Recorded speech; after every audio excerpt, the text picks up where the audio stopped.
وعلیکم السلام ورحمۃ اللہ وبرکاتہ۔ اللہ رب العالمین خیر و عافیت میں رکھے۔ سوال یہ تھا کہ ایک لڑکا ہے جس کا عقیقہ ہو چکا ہے، اب اس کا نام تبدیل کیا جا رہا ہے، تو کیا یہ جائز اور درست ہے؟ اس کا جواب یہ ہے کہ یہ بالکل جائز اور درست ہے، بالکل جائز اور درست ہے، کیونکہ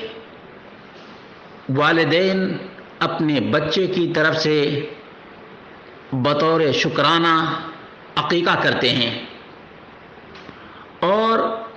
نام اس وقت جب عقیقہ کیا گیا تب رکھنا لازم اور ضروری نہیں تھا، تو جب نام رکھ دیا گیا، عقیقہ کر دیا گیا اور پھر نام چینج کر دیا جا رہا ہے تو اس سے بھی کوئی فرق نہیں پڑے گا۔ شیخ ابن جبرین رحمہ اللہ نے کہا: لا حاجت الى هذه الذبیحہ ولا اصل لها سواء كان الذي غير الاسم الشخص نفسه او ابواه، وذلك لان العقيقة انما شرعت في حق الوالد شكرا لله تعالى ان رزقه هذا المولود، فلا يلحق بذلك تغيير الاسم، فانه يجوز ذبح العقیقہ قبل تسمیت المولود کما یجوز تسمیته قبل ذبح العقیقہ۔ خلاصہ یہی ہے کہ عام طور پر لوگ سمجھتے ہیں کہ جس نام سے عقیقہ ہوا ہے وہی نام رہنا چاہیے،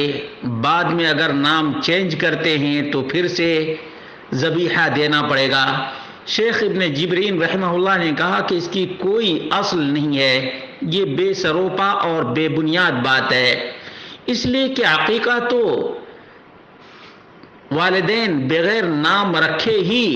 اپنے بچے کی طرف سے کر سکتے ہیں، تو جس طرح سے بغیر نام رکھے اپنے بچے کی طرف سے عقیقہ کر سکتے ہیں، اسی طرح سے نام رکھنے کے بعد عقیقہ کریں اور پھر نام کو والدین چینج کر دیں، یا وہ بچہ بڑا ہو کر کے اپنا نام چینج کرنا چاہے تو بالکل کر سکتا ہے، بالکل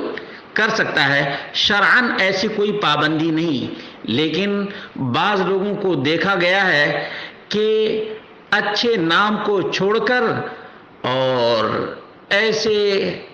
کھلاڑیوں کے نام پر رکھتے ہیں، یا جو نیا فیشن چلا ہوا نام ہے جو فیمس ہوتا ہے اس کے نام پر رکھتے ہیں، تو یہ درست نہیں ہے۔ اچھے نام چاہے عقیقہ سے پہلے رکھیں یا عقیقہ ہو جانے کے بعد، لیکن اچھا نام رکھنا چاہیے، اچھا نام رکھنا چاہیے، اور اچھے نام کو ہٹا کر اور فیشن والے نام رکھنا یا کسی ڈانسر کے نام پر نام رکھنا یہ بالکل ہی ناروا ہے۔ اللہ رب العالمین سے دعا کرتے ہیں اللہ رب العالمین ہم سب کو، اللہ رب العالمین اپنا شکر ادا کرنے کی توفیق عطا فرمائے، اور جو اللہ رب العالمین نے اولاد دیا ہے اس کی اچھی تربیت، اچھے نام اور اچھی نگہداشت کرنے کی توفیق عطا فرمائے۔